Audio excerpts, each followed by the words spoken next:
Artie, real quick, so after the Letterman fiasco, which we're all up to date on, right. We are fans of the show, and so we don't have to repeat that, but did you make contact with Dana? Yes, we talked to each other. When did you talk? On my way to the airport.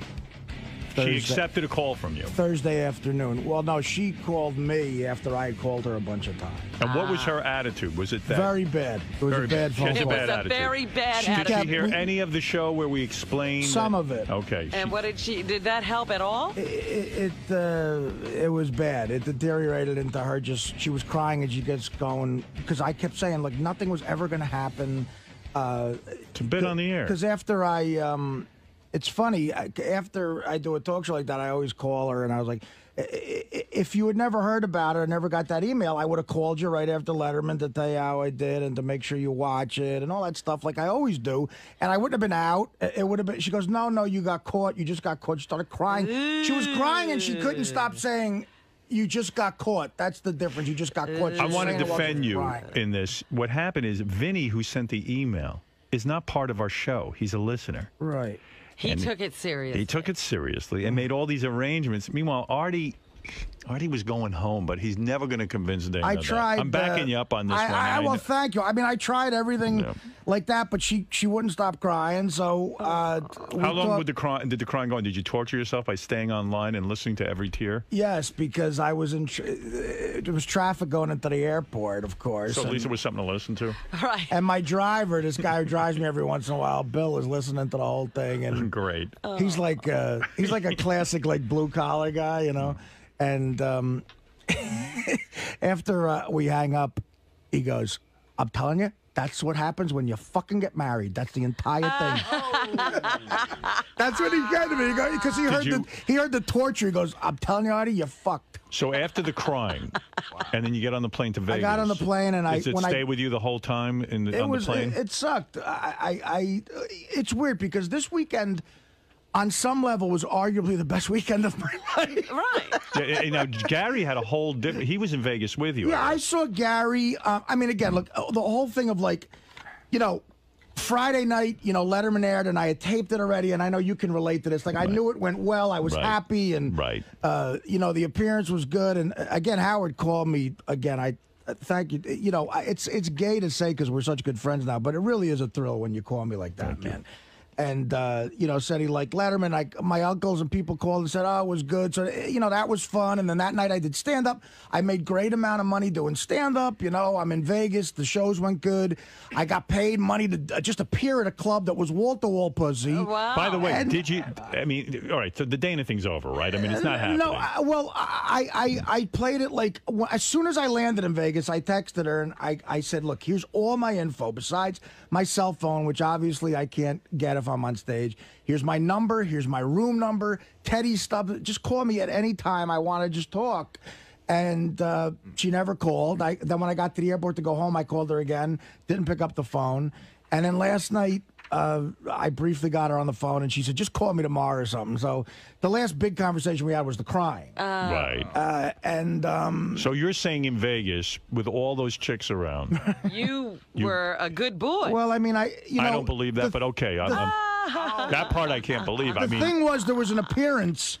Technically, the Club Jet, is amazing, but it was an appearance, too. So, it was work in the sense that because I got paid, I took pictures with everybody and their mother, and Gary was there too, which helped a little bit. But but poor you, in the sense that, and I'll tell you you weren't going to do anything. No. Here's poor you. You get to go to Vegas, and now again you're hooked up into this Dana thing where you don't want to blow it with her, but you don't even have that really. Right. So now you're kind of in limbo again. You can't act out sexually and meet the love of your life if it's not going to be Dana. And look, and again, if I'm ever going to roll into Vegas and get a hot chick, I'm headlining at a major casino. This is it. I mean, come on. This is your day, bro. So, I mean, right. The Dana thing is a major cloud hanging over the greatest weekend of my life. I mean, the Giants. Vinny, can you email that to Dana? She's the greatest cloud hanging over the greatest weekend of the... Okay, that came out wrong. Wait, Vinny The can get that right, too. situation with It's right, of course. She's a cloud. I didn't realize what that sounded like. Right, well, Vinny will clarify. Right. Dana, let me just get it straight exactly what Artie meant. And you won 78 grand also on top of that. I went on the Giants. I mean, I won the goddamn coin toss. I mean, the fucking under, the Giants cover. Gary describes it as so funny. He goes, Gary has a gig out in Vegas as well this weekend. So stop me if I'm wrong, Gary. So go ahead. Well, first of all, usually what I would do is I go out with a friend, right? I always bring a friend with me because you get bored out there. You're sitting around all day. You can't gamble the whole day. Right. But Artie's going out. We're landing at the same time. And Artie even said, you know what? The greatest thing about this gig is Saturday, I'm done. All day we're going to hang out. And then Thursday night we're get on a plane Thursday night. Artie and I land at the same time. We get in the car together. Our rooms we're one room apart on the same floor. Fun. So I figure we'll grab a bite to eat, and then we'll go do a little gambling. Because, we're out in Vegas. Artie calls me. He's like, I'm on the phone. I got to deal with this thing. I got a lawyer. I'm talking about sister. Dana. Dana. And he goes, listen, you Dana, go out. Sister. You go out. Mortgage. Closing, not happening. Bye. Dana on the phone, mortgage, house in Jersey, not closing, got a deal, Teddy can't, Letterman's fired. Exactly. Letterman went good, but I don't know. Right. Doesn't matter. So Artie goes, you go out. Life sucks. Artie goes, you go out. And he goes, listen, this could be 10 minutes. It could be an hour. I said, Artie, I'm going to go out. If you can make it, here's my cell phone. So now I'm at dinner in Las Vegas with Artie's assistant, Teddy, and Dan the Song Parody Man, and JD. Wow. Which is not the party I had envisioned. Right. You and Artie were going to be hanging all weekend. But I was tired, so we eat. Right. I go back to my room, and then I go, we have all day tomorrow. So now I don't get a lot of sleep. So I went to sleep at 1 in the morning Vegas time. I'm up at like 7 in the morning. Well, so the one great part you're leaving out, and I'll let you get back to it, is that we specifically had a conversation. I was dealing with lawyer bullshit. And I said to Gary, if we don't make it out tonight, look, we got the whole, I'll wake up around 11 tomorrow, because it's a while since me and Gary, sort of talked. I was like, I look forward to it. We'll have a real long 3-hour lunch and talk. That's what he said, a 3-hour lunch. Yeah, I said it'll be fun. We'll bullshit and we'll be, we'll How gamble. much food can Artie eat in 3 hours? Well, whatever, a lot. 3-hour You can fucking eat lunch. all the things they serve at the restaurant. I think I just tapped into your problem. Maybe you want to reduce lunch to an hour. Well, I meant gambling the whole experience of lunch. Artie's room is across the hall from me, right? So I'm up at 7 in the morning, and I know Artie's not. I look by, and that privacy thing's on. I go out, I go downstairs, I gamble a little bit, I come back up, I go and get some breakfast. Now it's like noon, the privacy thing's still on. Now I'm bored to death. I call Nick DiPaolo. Nick DiPaolo comes to my room. We watch movies. We're watching Young Guns on fucking TBS. Right? Then the other comedian, Joe Matarese, shows up. I can't believe you're so bored. There's nothing to do there. But why do you need Nick DiPaolo to sit there and watch TV with you? Because I would have been watching it alone. But you can't watch it alone? Wouldn't you rather watch TV alone? I'd already done that for 7 hours. See, that's so the much fun, difference. Though. But do you want Nick in the room while you watch a movie? Yes, I'd already sat. But don't you feel like you have to talk to Nick while the movie's on? I wanted to talk to Howard. I'd already been doing nothing from 7 in the morning till 2 in the afternoon. I've been doing nothing. That's the difference between me and you. You're not the see. I could totally just go and gamble by myself and I did that for a while, but I can't go for hours. So I come back, it's 2 o'clock, 3 o'clock. The privacy thing is still on Artie's door. So the big lunch that I was looking forward to for Artie and I, where we were going to bond, that never happened. I go to my appearance at the Penthouse Club, then I go over to Artie's gig. And Artie's on stage, so now he's pacing back and forth before the show, and I'm not going to bother Artie before the show. I get. He does his show. It goes great. We all get on a bus. My pre-show stress. And we go to this club Jet, where the music, the chicks are hot, but the music is so loud and pulsating. Artie's like, yeah, maybe we'll go out tomorrow. So I can't take it. I leave because it's giving me a headache. The music's so loud. Artie mentions to me in passing, we're going to try to get together for dinner tomorrow, but we'll hang out. I go to bed. I get up at Saturday morning. Again, privacy thing up there. We ended up going out to dinner at 5 o'clock, and then Artie got on a plane. So he slept. What were you doing in that room? Okay, I slept. Okay, the first night I got off the phone, and I actually went down and gambled a little bit. And I lost $3,000 the first night, but all disheveled with my hair all out of it. Bored. Well, I went down and did my stupid, degenerate thing. I went to the sports book and I put a little money down on some shit. And then I went upstairs and I fell asleep. And my genuine intention was to get up at about 11 and have a great lunch with Gary. I slept. Okay, I woke up. The phone would not stop ringing. I look, it says 7:30, and I'm like, is it 7:30 in the morning? Don't you put a do not disturb on your phone? No, because Teddy, I don't want to sleep through the gig. Like, I'm afraid. Oh, he could knock on the door. Well, it was a big room, and I wanted him to call me. Right. I didn't mind it. So I slept till 7:30 p.m. Wow. p.m. Wow. And look, the good thing was I was completely refreshed, and I actually almost overslept for an 8 o'clock show. So Teddy does a sound check. Now I got him trained. He knows everything to do. I go down there, and I just make it on time. But the good news is I'm refreshed because I had 2 shows to do and an appearance at this club. Yeah. So I went down. The shows happened, and then the club was a big thing. And then I gambled some more, and I ended up falling asleep at about 5 a.m. And again, the intention was to go and get up and maybe have a long lunch with Gary. And again, I woke up to the phone ringing at 4:30 p.m. and That's so nice. Teddy said, "Look, you got to get down because we're having dinner and at a steakhouse. The Luxor Steakhouse was amazing, and I had dinner and I went right to an 8 p.m. car to the airport. I had the red eye. So we had a 2-hour dinner. See, I don't understand Gary in this. You're so bored all the time. That's weird. No wonder you're a good dad. Howard, see, he's a good dad because he's looking for people to hang out with. Yeah. But I mean, like I spent. Understand something. I'm up at 6 in the morning, right, on Friday morning.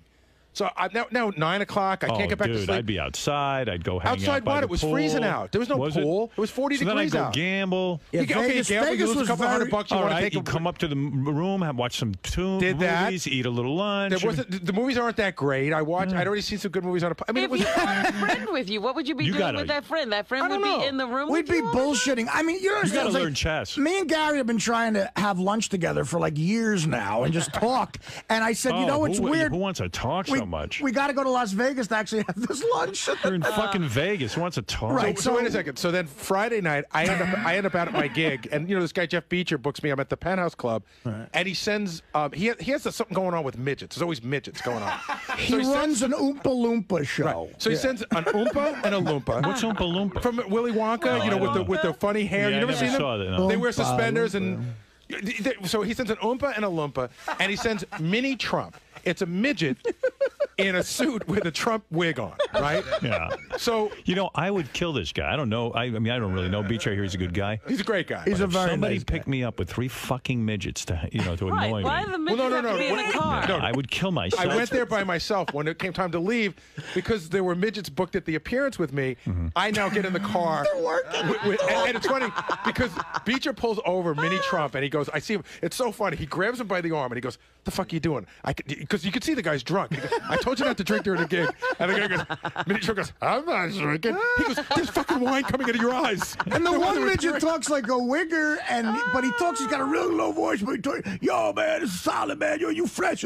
And he's painted green with an orange wig and a Patriot shirt on. They're just being exploited. God knows what their pay is, but they're all they're all crazy alcoholics. They say that that Tara Connor girl was supposed to come to Jet that night. Mini Trump was in the middle of a controversy. So she was supposed to come, but she wouldn't? Well, she found out that Mini Trump was going to be there. She felt that was disrespectful to Donald. Wow. It sounds like Trump got mad and said, you're not going. But Mini Trump sounds like a fun kind of thing. You got to see him. If there was a Mini Howard. No, you got to see him. It's an ugly wig. Tear down the Trump rep. Yeah, there's nothing funny. It's funny, but it's not in any way honoring Mr. Trump. Wow. So now I'm in this car, and I'm coming back from the gig, and one of the Oompa Loompas does midget cage fighting in his spare time. Yeah. And he's got a thick Southern accent, too. I don't know, him and Mini Trump started to get into an argument, and he's like, I'm in the car, and he goes, listen, motherfucker, I will knock you down. I will fucking punch you in the head and knock you down. Yeah, they always fight. And so with Mini each Trump goes, yeah, fuck you. I dare you. So now they're going to beat the shit out of each other, and I'm going, at least let me get the video on my phone. Yeah. And then also Mini Trump sort of figures out that he can't take this guy. Right. As like, listen, I don't want to fight. And the guy goes, fuck you. You're a dead man. When we get in this car, we're going to fucking kill you. And I'm like, I just want to get to where I'm going and not be involved in like midget fighting. And then they were backstage at Artie's show, and he just kept tormenting Mini Trump. He was just trying to like mentally torment them. As soon as you walk out that door, you're a dead motherfucker. And the guy goes, I don't want to fight. I don't want to fight. But you know who's adorable? Who came to the steakhouse with us? And I'm going to tell you, Gar, I was of her. attracted to her. Me too. There's a mini Britney Spears. Wow. And she's a midget. Wow. But very nice.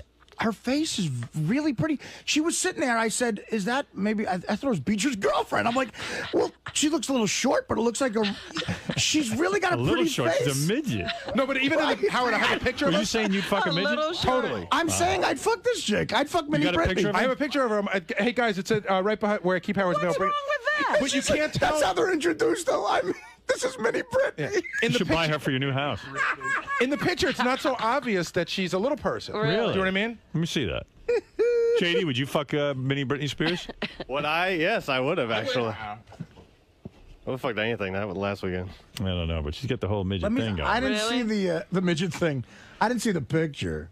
I don't know. She was very nice, and you know what? I mean, I just feel, she's... You couldn't do that, huh? Oh, yeah, I got the same picture. Let me see. Well, you know what? She's cuter than in the picture. Does she have those little fat legs? Yeah, she's a midget. But she's on her iPhone constantly texting. Gary left out a huge part when he had to go to dinner with Dan the Song Parody Man and JD. Yeah. What? Gary was going around saying that Dan the Song Parody Man was torturing him with bad stories. I wasn't saying that. Everybody was saying that. Oh, yeah? You know what? Is Dan boring? He's a good guy, but Dan is like one of those guys where... You don't want to go to dinner with him. Dan has the greatest story about anything. If you go, hey, listen, guys, we got to get out of here. It's 10 after 11. I have the greatest story about 10 after 11. And it always starts with him getting laid. Right. I was fucking some broad, and it was 10 after 11. And these stories, they go on, and they have no point. And then I was telling Artie. He's like Chuck Zito, but not nearly believable. And then he's got a thing where I think Dan wants to be a stand-up comedian. Right. Well, he is. He's doing it. He's what he does is he writes material, and then he tries to sort of slip it into regular conversation. To see how it goes. Mm-hmm. And everybody knows that's what he's doing. So I said, yeah, I love that show.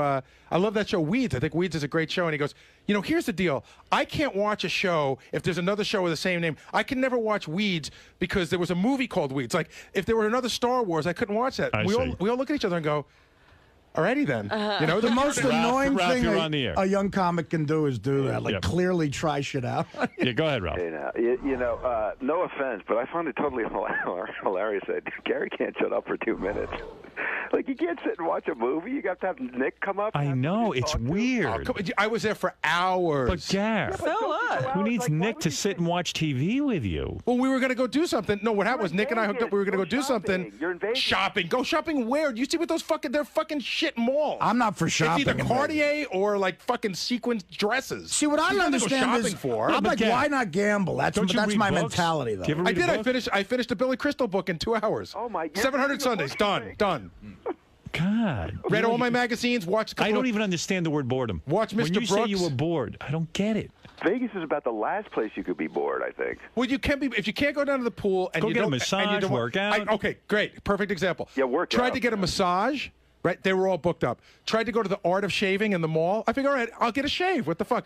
I go on Friday afternoon at 2 o'clock in the afternoon. A woman goes, yeah, we can get you in on Sunday. The place was packed. So anything that you tried to do that was remotely fun. How about the yeah, gym? right. I'm gonna go to the gym. Fuck you. Why? What's wrong with the gym? If I didn't bring my gym clothes. If I hadn't started working out, I'm not gonna start there. I'm in fucking Vegas to have fun. Yeah, but you sit in a room with Nick DiPaolo. Yeah, but you wound Nick's a good guy. I know, but I mean, what fun is that? But I mean, you guys think you have all the answers. Like, go to the mall, go to this. I tried to go Dude, I'm never bored in my life. I don't understand. There's just not enough hours in the day. Well, that's you. I mean, that makes you. Just a computer. I could be on that for 10 hours. I was on that for hours.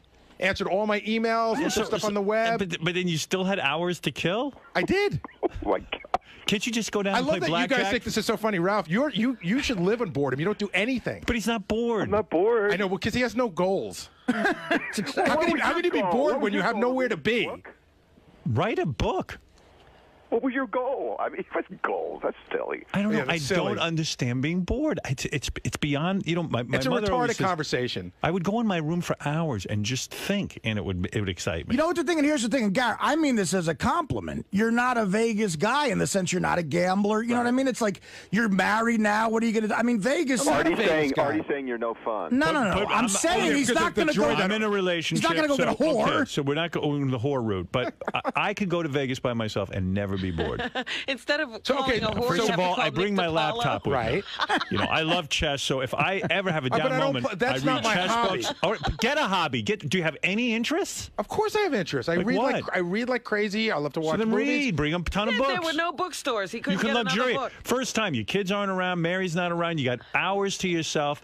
Lay in bed, read, order room service. Understand, I did all of that. But Gary, I did all of that. That takes hours and hours to do it. And I did it. You have no interest that take hours? I'm up at 6 in the morning. There's nothing to do. I don't have to be anywhere until 8 o'clock at night. Fucking fuck you. An empty vessel. Look at empty vessel. You're a fucking empty vessel. I don't know. Shower. I could sit and play chess. Oh my god. Yeah, I'm getting a fucking soft but on at for least, that. But I don't sit bored. I mean, God Almighty. I'm not begging Nick DiPaolo. Chess. You think that things that we do is frivolous, but chess is like it's as frivolous as watching a football game. No, it's not. If you enjoy it, it's fine for you, but don't make everyone else think they're missing out on something important. It's very important. Oh, you're smarter than us because you play chess. Look, there you. No, but go find something that's comparable. No, there's Gary sitting and bored, picking his belly button. Wait, Gary got fat. Yeah, he did. There's Sal has the Gary mask on. He's just sitting there picking his nose and looking at his watch. By the way, you should talk to Sal about his weekend. What went on with Sal? Oh, he's such a piece of work. Oh my God. What went on there? They did a show in town on Friday night, right? This story is extraordinary. It's extraordinary. Really? They did it. So the Killers of Comedy do a show. The mask just came off. Sal's coming in. They do a show in town on Friday night. Afterwards, they go to a strip club, right? Who's they? I guess all the guys that, Levy and Sal and Ronnie, all the guys that came to see the Killers. Not Florentine. He's taken. So Sal's wife came to see the show, so she ends up at the strip club with him. She starts drinking. The way Sal's going to blame everything on everybody. Ronnie kept pouring drinks down her throat, like he Maybe he forced her. She gets so drunk. Yeah. Wait a minute. Let's backtrack a little bit. So, I get it right and I don't get in trouble, Right. Let Sal tell the story. I figured, things. I've had a rough time with my wife. I'm going to take her out and make her part of the crew, so to speak. Yeah. So, she had a good time. I went to the bar. She sat with Ronnie. Ronnie's pouring drinks down her throat. That's what she wants, to be part of the crew. I want to make her feel like she's... What do you mean Ronnie's pouring drinks down her throat? Ronnie's giving her drinks and she's drinking them. Right. Well, Ronnie's a fucking victim in your story. He didn't hold her down. No. Okay, Ronnie's pouring drinks down her throat, and she's enjoying it. And she's enjoying it. Pouring drinks down her throat. They're drinking together. He got her a lap dance. I'm not complaining. Right. He got her a massage. They're having fun. I'm happy that my wife, for once in her life, is happy with me. Okay. She wasn't happy with you. She was happy with Ronnie. Yeah, she was happy. She was away from me, and Ronnie was making her happy. And I was happy that Ronnie was doing it. So I'm at the blah, blah, blah, blah. Fast forward. Everybody's bullshitting. It's 1:45. We got to catch a 2:07 train. There's 6 of us. They go into the car. I go get my buddy Chris, who came with us. I go to get Chris. I can't find him. He's out getting his, dance or whatever. I finally find him. I go, Chris, we got to go. He goes, let me finish my dance. I go, all right, 2 more minutes. I'm waiting for him. I get a phone call. It's my buddy Ian in the car with my wife. There's 4 of them. He goes, we're in the car. We got to go. I said, go. I'll catch the next cab behind you. Okay. Yeah, exactly. This is where it all starts. I got a lot of drinks in me. I'm not really keeping track of time. As he's getting a dance, a girl comes over and goes, I'd like to give you a dance. I said, well, I could get in the car, get behind them. What's 5 more minutes? So that dance goes by. But when that dance ends, Chris happens to get another dance I have to wait for him. And I said, I figured it out. I go, I could still do this. I could get in a cab right away. I'll give this guy an extra $10. We'll get right in, and I'll catch the train. One thing leads to another. I look down at my watch. I missed the train. I'm like, oh, shit. Well, I talked to Chris. I go, Chris, we missed the train. He goes, don't worry. We could catch the 2:35. He goes, this is what we'll do. We get 2 more dances, and you call your wife up and say you're on the train behind her. Right. I go, perfect. I'm 15 minutes behind. We get a couple of dances. I start doing some shots with him. Oh, my goodness. And I kind of black out. All of a sudden, I'm on the couch. Yeah, I'm on the couch, and my phone is buzzing in my pants. I think it's a phone call. It's not. It's a voicemail. I pick it up. It goes, I hear, Sal, I'm on the train with your wife, and she's throwing up all over the place. Where are you? So I go, holy shit. I turn to Chris. I panic. I jump up. I turn to Chris. I go, dude, we got to catch the 2:35. We got it. He goes, 2:35. He goes, it's 3:45. I go, oh my God! I look at my voicemail. That phone call came in at 2:40. No, 2:20. Oh, She's already home already. So now it's 4:40 in the morning. Jesus. 3:45 in the morning. I go, Chris, what do we do? He goes, well, we're stuck here. We don't have any trains, so we waited till the place closed, and we got a ride home. I got home at about 6:15 in the morning. Oh my God. So you missed your wife's illness. Yeah, I missed everything. Of course. She's laid out on the bed. She's got red maraschino cherries crammed around her lips from throwing them up, I guess, from the drinks. Wow. He said she had alcohol poisoning. And, you know, so the thing is, you know, don't drink when you go out with your wife to a strip club. Is that the moral? No, here's the moral. Don't bring your wife to a strip club. That's why you're Howard Stern. You got it. I mean, So, what are you doing? What is it, Ron? Well, I told him that right from the beginning. Yeah, I mean, what is When that? we were at the comedy club, I said, what are you doing? Yeah. It's idiotic. Ron's disgusted. He did. Ronnie was looking And then I said to him, I said, nothing, Sal. I said, you know, don't bring 100 people with you to the strip club. Right. What does he do? He brings half of Hicksville with him. No, half of Long Island came to the strip club. Wait a minute. I brought 6 people with me, and then other people came. I said to the guy in the front, I told Ron only 6. Who were those other 2 guys who wound up there at the end? The interns. No. Yeah, how'd they wind up there? They were at the show and they found out we were going to the club, but they came in, they paid. Everybody was a gentleman. Nobody was breaking balls or anything. No, dude, I'm not saying that. All I'm saying is this: is that it happened with me. I try to give my wife a good time, and I really. Now wait a minute. Now let's get something straight. I wasn't pouring any drinks down, Christine. She was drinking. Yeah. Every time she'd finish, she was drinking. I could tell you, she was drinking orange vodka with 7-Up, and every time the glass was almost empty, she would be going, I need another drink, and I don't care where my husband is. Where is my husband? But I don't care where he is, because he was half the night he was nowhere to be found. We didn't even know where he was. With your wife What are and you weren't doing? with her I knew at where I all. was, Howard. You guys are doomed. I knew where I was. And then wait, the best part was taking a leak. the shot girl comes over with a straight vodka in the bottle, and she's sitting there doing shots one after the other. Wow. My wife does. I see. This is a different side of my wife that I never saw. Why didn't you hang with her? I did, but I wanted her to have fun. But get some dances with her and let her maybe get some lesbo action. I did. I mean, Ronnie was the maitre d' of pussy that night. You know where to be found. Ronnie was hanging out with her more than and I was happy for her you're because finished. Listen to me. When it's over. Hold on, Howard, please. You were like, great, Ronnie's taking her off my hands. Sal's mad that he got to see a side of his wife that only the emotional friend got to see. Dude, that was a perfect time. Like maybe you could have gotten something going with her. Well, when she stood up and started wobbling, I knew I wasn't getting late at home, so it didn't matter hanging out extra 20 minutes a day. Howard, the other annoying thing that she kept doing, like, I was getting a lap dance, and right in the middle of it, she's like, wow, wait till your girlfriend hears about this one. Oh, like, judging lap dances and stuff. She's a I was spy. like, get the fuck out of here. You know what, Howard? Jackie used to say it all the time. He said, never bring the wives behind enemy lines. So the next day, Howard, she can't talk. She loves lap dancing. Her throat was so swollen from vomiting all night that she couldn't talk. Not only vomiting. Wow, hey, perfect girl. It was perfect for me because she couldn't bitch and moan at me for not. So I'm like, I called a doctor. I had a doctor come over. Checked her out. He got her some steroids to bring the swelling down. I got her some soda. I was like the Florence Nightingale of this pain in the ass for the whole day. She Roger Clemens? But the thing is that since she couldn't talk to me, I called my buddy Ian. I go, when she was throwing up on the train, what was she saying? He said she was throwing up and going, bleh. If I had a job right now, that cocksucker would be out of here. Is that what she said? Really? That sucks. Yeah. That's bad. And I said to her last night, we were laying in bed. I go, I heard that when you were thrown up, you said if you had a job, I'd be out of here. And she looks at me. She goes, honey, she goes, I take care of the kids. I drive the bus. She goes, I got 2 jobs, and you're not leaving. So I'm like, all right. I don't know. Kind of romantic. It was like almost like the mafia making the final handshake. You want to hear the real? But I bet you she looked good. Yeah, she looked She's great. loaded. You could hook her in with another chick with a lap dance, and he could have had a nice night. And you know with his what? wife. The first lap dance she got, she was totally not into it. And as the night went on, and the drinking went on, and she got then she got a massage. Right. And she loosened up. You could have worked her. Oh, without a doubt. Right. But she wasn't that drunk, not for Ron. But come on. I know what you mean. So anyway, so the point I'm bringing out is she's having a great time. He's nowhere to be found. So at one point she goes, I go to her, Christine, you don't look so good. She goes, the room is starting to go spin around in circles. So I go to him. I go, I finally find him. I go, I think you better take her home because she's really messed up. He goes, nah. Don't worry about it. It's okay. All right. So she goes. I go to stand her up, and it's like she couldn't even walk. So I had to walk into the bathroom. And then Ronnie gets stuck. Then I walk into the bathroom. I walk her back, and then I go, Sal, you got to get her out of here. Okay. I did. And wait. So he gets her outside. He gets her in the cab with the friends, and he leaves her. Yeah, I just told that story. Right. So I leave like 15, 20 minutes later, and I figured I want to see. I called him on his cell phone to see how she was. He goes, I don't know. I heard she threw up in Penn Station. I go, what do you mean? He goes, I'm still at the club. You're talking to a guy in the club when you're in the club. He was still in the fucking club. Wow. I wasn't throwing up. I was in perfect condition. Thank you, Ronbo. And I want to thank... thank you, Sal. I want to thank headquarters, too. Wonderful place. I still think it's funnier that Gary's born in Vegas. If I could get one good thing out of this... What do you think was funny, Ralph? That Gary's born in Vegas. Yeah, he's bored in Vegas. The only fucking moron was born in Vegas. I mean, I wish I was in Vegas. It's unbelievable.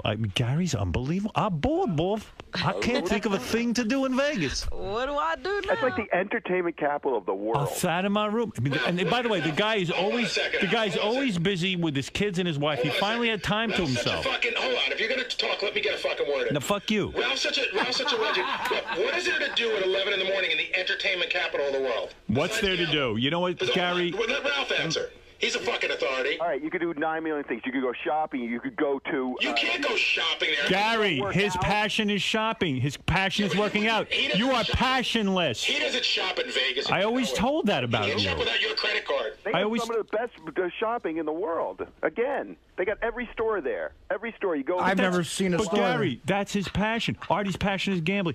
People have passions. I mean, you're sitting in a room twiddling your thumbs. Passion that I could bring to Vegas. I apologize. It's called playing blackjack. I could do that for 15 fucking hours straight. Poker. But you won't listen. You're not going to play blackjack for 15 hours straight if you're losing, Howard. You of all people. All right, I would stop, and then I would go do something else. I'd read a book. You're there without your wife and kids for once. You have a free day. Fucking walk around. Just fucking read a book. Why was it so horrible to have dinner with Teddy and JD? Oh, please. He's better than I'm going to lock you in a room with those two, Robin, and you'll see Gary. That I understand. Howard, Artie, and Robin, three of the most antisocial people on television. Gary, I've never... Gary, I'm saying the reason I'm antisocial, I'm so fascinated by myself. I don't need anyone. But you go talk to your shrink about how fascinated you are about yourself. I do. And you know what, Gary? Thank God for it.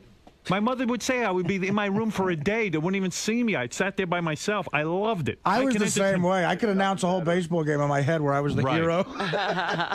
I was at Super Bowl last night by myself. It was the best thing ever. Yeah, and then you got a little bored. You called me for a few seconds, and that's it. But I mean, how is this guy so bored? But in Gary's defense, like Vegas is the entertainment capital for someone who's not married with 3 kids, faithful to their wife, and doesn't gamble. I mean, it's like, you know.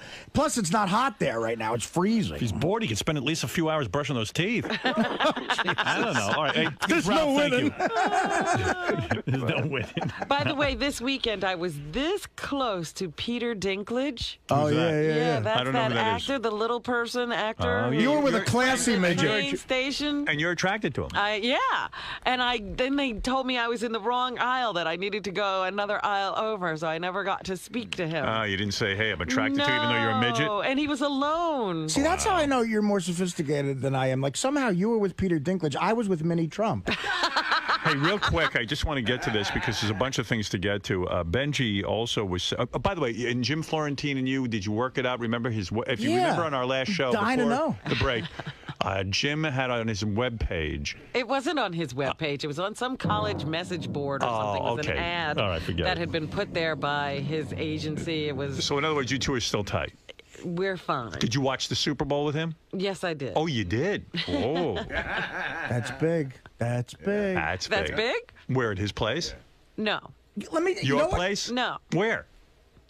Did you go to a bar? No. A hotel? No. Oh, my God. You were in a hotel. I was not in a hotel. A tete-a-tete?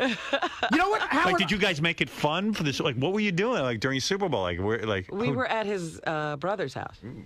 Oh. You know what, Howard? I'm gonna ask her something, and this is gonna prove how close they are. Oh, here we go. Who is Jimmy Florentine's favorite football team? The Miami Dolphins. Oh my God, she does know him. She does know. She didn't even know that about Mr. X. She was with him 7 years. Wow, he's a Dolphin. You were at Jim's brother, which he has like 17 brothers, right? Right. Does his brother look like him? There's a family resemblance. Was the brother nice to you? Yes. So it's you, Jim, and the brother. And no, it's his whole family. Oh my God! We have a winner. What do you mean his whole family? Like who? His mother, all of his brothers and sisters. His mother? And nieces and nephews. So he took you to meet his mother? No, he took me to the Super Bowl party. A Super Bowl party with his mother. What do you call his mother? Mom? No, I called her by her first name. What's her first name? Diane. Diane. And did you two have like girl talk in the kitchen and shit? No, we didn't spend a lot of time talking to each other. Was she into you, or was she like not getting your whole thing? She came out to greet me when I first got there. Do you think they liked you? Because if they don't, that could kill things. I think they liked me. What'd you wear? Did you show the titties? Oh, here we go. The kick is up, the kick is no good. We got a dandy. Jim, did your mom see the titties? Nah, she told embarrassing stories about how big my balls were when I was born. Oh, God. That is embarrassing. So we snuck away during halftime. I entered her end zone. So, like, you were a couple with his mom there. Wow, that's a big... Come on, don't downplay this. You know that's big. Were you nervous? Well, sure. Meeting a person's entire family, sure. Mom, whatever you do, don't fart in front of her. Did you hold hands in front of the mom?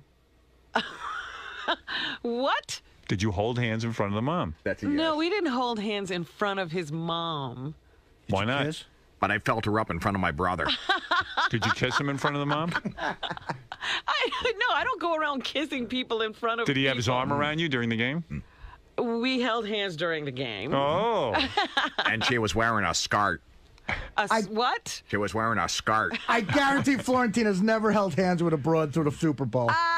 That's silly. This is big. Did you wear a little mini sundress? No, I was wearing like little pants. Annie Fanny, like everything pouring out? No. All your assets on display? You have to think about what you're going to wear in front of his mom, right? She looks like she had 2 Vince Lombardi trophies in her top. Wow, big step, Robin. Don't be ridiculous. Didn't realize. Super Bowl with Jim's family and the mom. Wow. Yeah. Oh, did you go in the kitchen with the girl? Like he has sisters, I guess. Yes. Did you go in the kitchen with the sisters and the mom and like bond with them? Well, I sat with his sisters and we talked for a while. Yeah. Even while the game was on? No, like the girls get bored? Once the game started, we just watched the game. But beforehand, like you sat there with them and you were polite and like listened to their fucking bullshit. Oh, they were great people. It wasn't like torture. I enjoyed it. Yeah.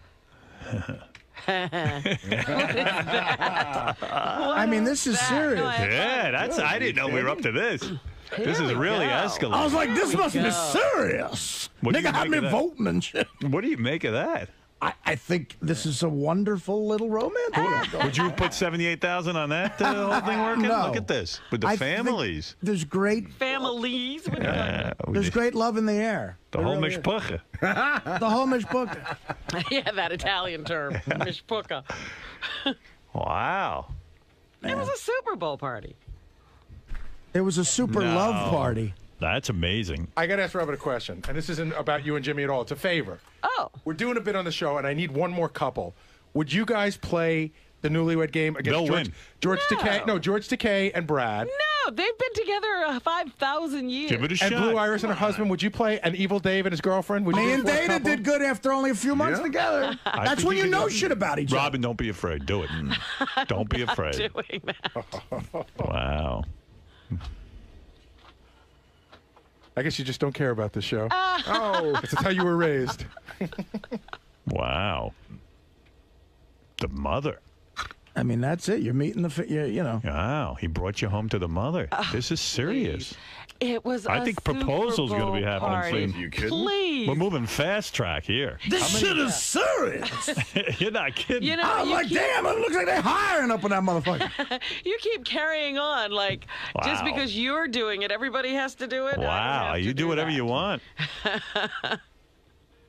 I'm jealous. The only relationship I can make work is with a whore.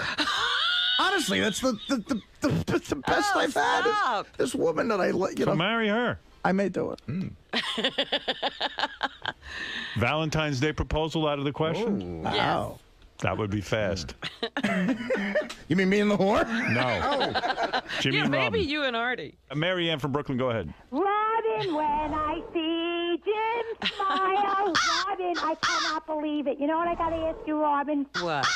I think that you should play that Newlywed Game because you probably know more about Jim than you ever knew about Mr. X. You have to, Robin. You got a zero with Mr. X. That's right. We matched on Robin, nothing. do it for me. This is a hot moment of the year. Forget Howard and Beto. It's Robin and Jim. I would like to monitor at this point, even if it's not a Newlywed Game, but just how much Jim knows about you. Like, I could ask him questions. Knowing the Dolphins was You know, I mean, the fact that you know the Dolphins, which indicates to me you know him, but does he know you? I bet you he does.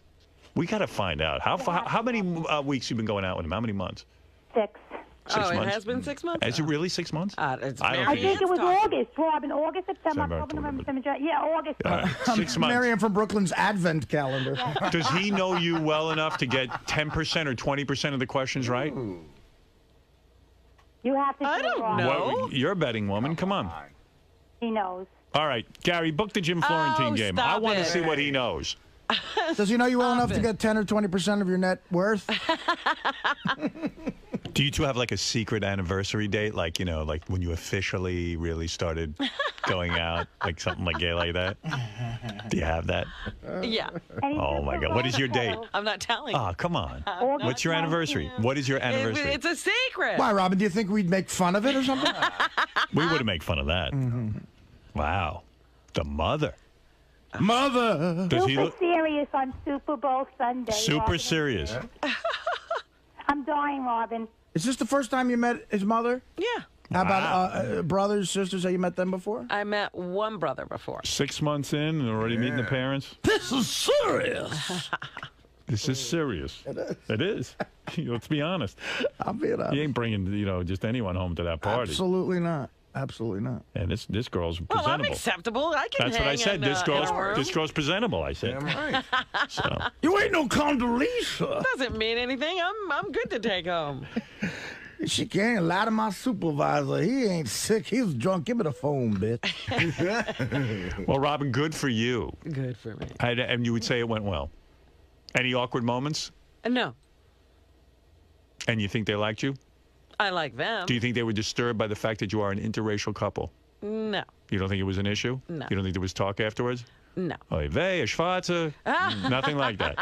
How about his? I know his brother. You didn't sense that racial divide. No, not at all. I know his brother a little bit, and he didn't slip up and go tackle that little guy. He would never do. You're making a joke, right? Of course. Yeah. Not Jim, his brother, and it was a joke anyway about his brother. You don't even know the brother. I do know him, but he'd never do that. Okay. Did they ask to touch your hair? Oh, you have such different hair. Nothing like that. Can we see your extra bone? Happened. Did anyone like bring up black stuff to show how liberal they were? Like, no, you know, we really love black that. people. Nothing. Hey, Mom, bring out that carving of Marcus Garvey. right. Remember that episode of Good Times? Yeah. What's up? I got to ask Robin. Robin, have you met Jim's friend Crackfinger? No. Jim has this friend. I met him at Rocklahoma, and he's famous for when people pass out at parties, he sticks his finger in his own ass and puts it up to people's nose to wake them up. And he's like one of Jim's best friends. So Jim dumped that guy, I bet, when he started dating Robin. Oh, absolutely. I'm sure he's taking that guy home. I want to introduce you to Crackfinger. Robin ain't meeting Crackfinger ever. Mom, here's Crackfinger. And Crackfinger was so funny at Rocklahoma. He was doing this thing I've never seen before. I even love Rocklahoma. Washing? He had gym shorts on. He was drinking a beer. He'd lift his gym shorts up and piss everywhere while he was walking. Nothing like a guy who does that. Wow. Man, Robin, he's my favorite. You haven't seen any side of him like that yet. No. Yeah. No. Yeah. You'll meet Crackfinger one of these days. Yeah. Marry Jim, you'll meet Crackfinger. Crackfinger. He's the man with the smelly touch. Crackfinger will be your probably his best man. Oh my God! And this was the greatest thing Crackfinger ever did. Oh. We were on the plane to Rocklahoma, flying to Tulsa. Crackfinger had a massive zit on his forehead, right? Like a white pussy zit. He goes into the bathroom before me, and I go in the bathroom after him. There's white pus covering the mirror in the bathroom. What is with these guys? And he had to wear a big Band-Aid on his forehead the whole weekend. Boy, that ain't the Jim you know, huh? No. You got this refined Jim. Well, this isn't Jim. This is Crackfinger, his friend. but like that's what Jim likes. Yeah. Oh, Jim loves Crackfinger. Right. And yet Robin doesn't even. If Robin met Crackfinger, that would even be bigger than the mother. Maybe that's then what it's serious if you meet Crackfinger. All right, thank you. I got to take a break. This Jim that she's with discusses Nietzsche and Plato with her. Oh, yeah. Let's go to the theater. By the way, Crispus Attucks, one of my favorites. think Howard can comprehend boredom? I have no idea. I have no idea. I guess I guess his brain operates at such a higher level than all of us that he can't fathom boredom. What do you think he would have been doing? Playing chess, which is clearly not boring. So, are you in the doghouse now? Oh, yeah. I've been in the doghouse. And do you blame Ronnie for all this? No, not at all. Ronnie was a good sport. He was looking out for her and having fun, you know. Yeah, you said he was pouring drinks down her throat. If yeah, he wasn't doing I shouldn't have put it. No, I shouldn't have put it that way. It sounds like he had her in the corner. They were drinking. They were having fun drinking together. She was drinking on her own. You know, so it was nice that Ronnie was around to let me know that she was getting sick, because I had no idea. If he wasn't there, you wouldn't know anything about it? If Ronnie wasn't there, I don't know what would happen. I probably wouldn't even be here right now. I'd probably be dead. You know. So, he was the savior of the night. Real gentleman, Ronnie. Thank you. Good job, man. No problem. No problem. He's a good guy. Sal let his hair down the other night. Is there that was the first time I saw the real Sal. I was okay though, right? No, I'm saying, yeah, it's the real. I saw the real Sal, man. But hey, you didn't finish them. You said after the few more drinks, she was definitely a lot better with the dances. She yeah. She had a lot of fun with them. She was starting to have a good time. But then she got too screwed up. Right.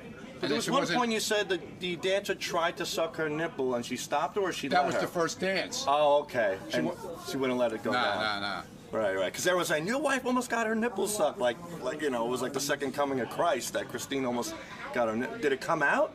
I don't know. Oh, Jesus. Wait, Sal, where were you during all this? Ronnie knew where I was. Yeah, I knew where you were. I was at the bar. I was really at the bar on the side there, hanging out over there, and then I would walk down, and I was talking to one of the other guys at the club, Miff, great guy. Can I say Miff? Yeah, Miff's a good Miff's guy. an awesome guy. So. Which I was just really bullshitting. I saw my wife having fun with Ronnie. I knew she was safe, so I'm yapping away, and that's basically it. And then before you know it, time passes by, and she's home. Yeah, but the best part was when I called you, and I thought you were with her on the train. Right. And then you tell me, well, I heard she threw up in Penn Station. I'm going, what do you mean you heard? He goes, I'm still here. Is there a moral to this story? Yes. Leave your wife home, you don't bring them to the strip club. That's exactly it. Alcohol, yes. Strip club, yes. Wife, no. No questions, no questions. So you met Jim's family. That's a pretty big step, and you don't really see how that's a big deal. No. It was a Super Bowl party. They were going to be watching the Super Bowl. Yeah, but when you meet someone's parents... He said, parents, what are you going to do for Super Bowl Sunday? Come on over. We're watching the Super Bowl. You don't think that's a big deal at all? No. And so no more. What about Greg Carmel? What about Greg? I don't know. You have a little crush on him, maybe? He didn't invite me to watch Super